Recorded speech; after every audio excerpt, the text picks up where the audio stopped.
Hola, vamos a resolver el problema 5 del tema 4, en el que tendremos la colisión elástica de dos péndulos. El enunciado del problema dice lo siguiente. Dos bolas de masa M1 y M2 igual a 2M1 están suspendidas de dos hilos de longitud L.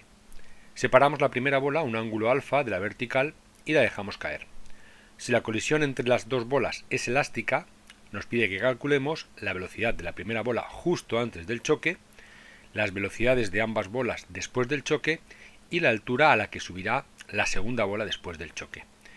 Y luego nos pide que resolvamos el problema, es decir, que obtengamos los valores numéricos si alfa vale 45 grados y si la longitud del péndulo es de 70 centímetros, 0,7 metros. Tal y como nos da el enunciado del problema, vamos a obtener primero las expresiones para cada uno de los parámetros que nos pide y luego cuando los tengamos introduciremos los valores numéricos y calcularemos el valor numérico de esas expresiones, ¿vale? Bueno, tenemos los dos péndulos, uno con una masa 1, otro con una masa M2, que es el doble de la masa 1. Vamos a levantar la masa 1 a un ángulo alfa y a dejarla caer. La masa 1 va a llegar a colisionar con la masa 2 con una velocidad v1, esa es la velocidad antes de la colisión, ese es el primer parámetro que nos pide el problema.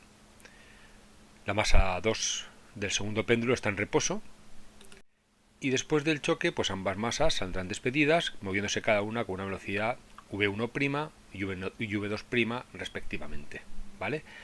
La masa 2 que sale despedida con esa velocidad v2' se elevará a una determinada altura que también nos pide el problema que lo calculemos. Bueno, vamos a empezar a resolverlo por partes. Vamos a calcular en primer lugar la velocidad de la masa 1, la velocidad v1, justo antes del choque. Para ello vamos a aplicar la conservación de la energía mecánica, ¿vale? La energía cinética y potencial antes es igual a la energía cinética y potencial después. Antes, arriba, la masa 1 solo tiene energía potencial, mg por la altura a la que se encuentra, no tiene energía cinética. Y después, cuando llega a la base, solo tiene energía cinética porque su altura es 0. Entonces ahí tendremos un medio de la masa por la velocidad 1 al cuadrado. Esa es la velocidad que queremos saber. Las masas se van, tomamos la raíz cuadrada y obtenemos que la velocidad 1 será igual a 2 por g por h. Pero no sabemos lo que vale h, ¿vale? Para saber lo que vale h, ahí tenéis la figura. L es la longitud del péndulo. L por coseno de alfa es la proyección de la longitud del péndulo cuando está inclinado a un ángulo alfa.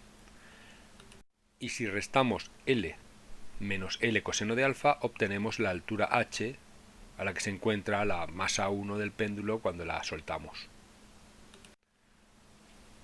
Sacando factor común L, h será igual a L por 1 menos coseno de alfa. Pues ya podemos sustituir en la expresión que habíamos obtenido para V1. Y obtenemos que la velocidad 1 es esa expresión que tenéis ahí en pantalla, ¿vale? Donde hemos cambiado h por el valor que acabamos de obtener.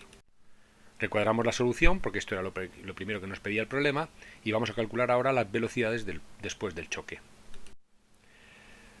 Ahí tenéis dos figuras. En la primera tenemos la masa 1 que se acerca con una velocidad v1 que acabamos de calcular, y la masa 2 que se encuentra en reposo. Después de golpear la masa 1 a la masa 2, ambas saldrán despedidas con velocidades v1' y v2', que es lo que queremos saber. Se trata en este caso de una colisión elástica, lo dice el problema claramente. Pues aplicaremos en primer lugar la conservación del momento lineal. Ahí tenéis la expresión. M1V1 más M2V2 antes del choque es igual a M1V1' más M2V2'. Momento lineal después del choque. Aprovechamos una cosa que nos dice el problema muy interesante, y es que la masa 2 es igual a 2 veces la masa 1. Es decir, cambiamos M2 por 2M1. De esta manera aparece M1 en todos los términos de la expresión y podemos eliminarlo, quedándosenos en este caso una expresión para velocidades muy sencilla. Si además tenemos en cuenta que la velocidad 2 antes del choque es 0, está en reposo la masa 2, pues se nos queda la expresión todavía más fácil. Pero fijaos que tenemos una sola ecuación y dos incógnitas, v1' y v2'. Vamos a tener que buscar una ecuación más. Dejamos esta ahí a un lado y la otra expresión la obtendremos del coeficiente de restitución. Ahí tenéis la expresión para el coeficiente de restitución, lo vimos en el vídeo de teoría. Y sabemos que para las colisiones elásticas ese coeficiente de restitución vale 1. De esta manera podemos subir el denominador al otro lado de la ecuación multiplicando y obtenemos otra expresión para las velocidades. Otra relación más. Si además tenemos en cuenta que V2 antes del choque es 0, se nos queda una expresión todavía más sencilla. Pues con esas dos expresiones que tenéis abajo, vamos a hacer un sistema de ecuaciones y vamos a resolverlo. Y de ahí obtendremos V1' y V2'. Vamos a hacerlo, o vamos a empezar por aplicando el método de reducción, que es muy sencillito en este caso, ¿vale? Multiplicamos la segunda ecuación por menos 1. Menos 1 por menos V1, V1. V1' por menos 1, menos V1'. Y menos V2' por menos 1, más V2'. Ahora podemos sumar ambas ecuaciones para que desaparezca en este caso V1'. Vamos a verlo. Sumamos V1 más V1, 2V1, V1' menos V1' desaparece, y 2V2' más V2', 3V2'. Pues nada, el 3 que multiplica a V2' lo pasamos al otro lado dividiendo y ya tenemos una expresión para V2'. Recordad que sabemos lo que vale V1, lo hemos obtenido ya. Si sustituimos V1 por la expresión que hemos obtenido, obtenemos la expresión para V2', la velocidad de la masa 2 después del choque. Recuadramos la solución y vamos a calcular V1'. Para ello partimos del sistema anterior y de lo que acabamos de obtener, que V2' es igual a 2/3 de V1. Sustituimos ese valor de V2' en cualquiera de las dos ecuaciones, nos va a dar el mismo resultado. Yo voy a sustituir en la primera, cambio V2' por 2/3 de V1. 2 por 2/3, 4/3. Ese 4/3 de V1 pasa al otro lado restando, V1 menos 4/3 de V1 nos va a dar menos 1/3 de V1. 1 menos 4/3 menos 1/3.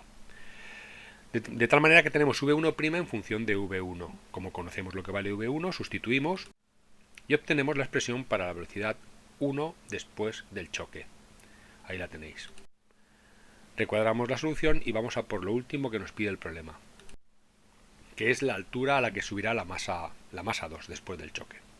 ¿Vale? La masa 2 después del choque sale despedida con una velocidad V2' y va a llegar a una altura determinada h2', que vamos a calcular ¿cómo? Aplicando la conservación de la energía mecánica.